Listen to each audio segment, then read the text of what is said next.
Mistborn, Book 2, The Well of Ascension. So a lot of people warned me going into this that they didn't like Book 2 as much as Book 1, and I was kind of hesitant because I didn't even like Book 1 that much. But I completely disagree, and I think Book 2 was better, significantly better. I found the tension to be more palpable and gripped me as the reader much better. I found the characterization and the character development to be better handled, and I thought the plot overall was more original and had just a lot more tension to keep the reader engaged. So let's just start off with characterization, because this is probably where I'm going to have my most controversial opinion.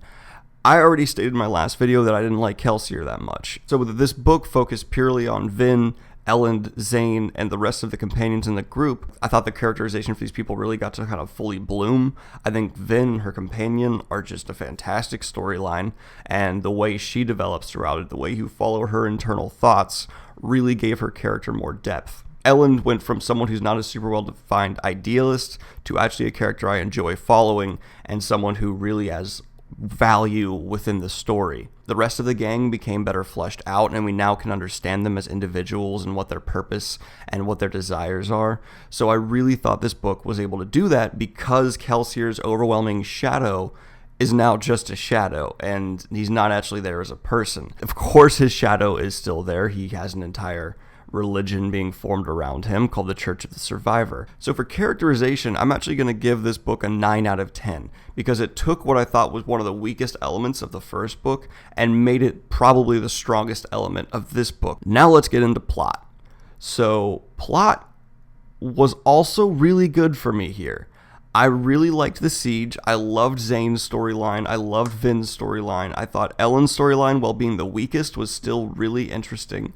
The political maneuvering reminded me a lot of like House of Cards, which was great. That's what a political maneuvering should feel like. Intense person-to-person moments and people developing plans against each other that collide and clash in these weird meshes. I love that. It was handled really well. Vin's plot of having a struggle with herself, as I think was her main villain. Yes, she was fighting a lot of things, but her real struggle was internal in this book.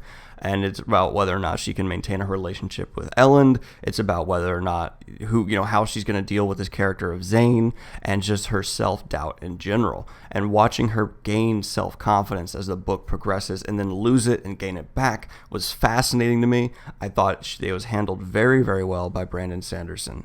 And then for the rest of the gang, I'm not going to get into each individual person, but man, some of the most emotional moments came from these more sideline characters, but that just speaks to Brandon Sanderson's ability to write, that these people who you don't follow as closely are still able to really hit home with some emotional moments. I'm going to give plot a very strong 8 out of 10. So finally, what I want to talk about here is the world that we're sitting in. Within the first book, this world wasn't flushed out super well, but it was hinted at what's to come. And I didn't realize that at the finish of the first book.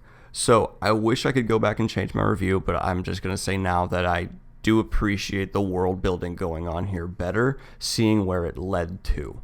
So the world building in book 2, I'm going to give it another solid 8 out of 10. It's original with what's going on. It's very strong with the characters in it. And the world feels fairly big and organic, so I really did enjoy that. Overall, I'm going to give Mistborn a solid 8 out of 10. It's a really good book, and it accomplishes what it wants to very, very well. So I'm going to get on to why I've been posting a whole lot recently. I've just had an insanely busy few weeks. I'm graduating in a month, and so right now it's just kind of crunch time in every capacity. So my videos are going to be less frequent for a while, but I just want you to know I am still here. I'm not going away, and I have a few new ideas in the works that I think are going to be pretty cool. I will continue my Wheel of Time summary series, but I'm going to do that after I graduate because putting together one of those videos takes about 5 hours, and I don't have 5 hours to set aside right now. So in May, I'll graduate, and I promise more of my time will actually be dedicated to making these videos. But I am still reading. I wanted to make that clear. I am still, reading what you guys are sending me. I get a lot of private messages, more so than comments, which I actually kind of enjoy. It feels like I'm actually really getting to know some people within the BookTube community. So keep it up. Please let me know what you think I should review next. I have already started the 3rd book in the Mistborn series, and I've also picked up a couple other books. So this should be a lot of fun. And I hope to hear from y'all a lot in the comments. If you have not already, please like and subscribe. And as always, please have a great day.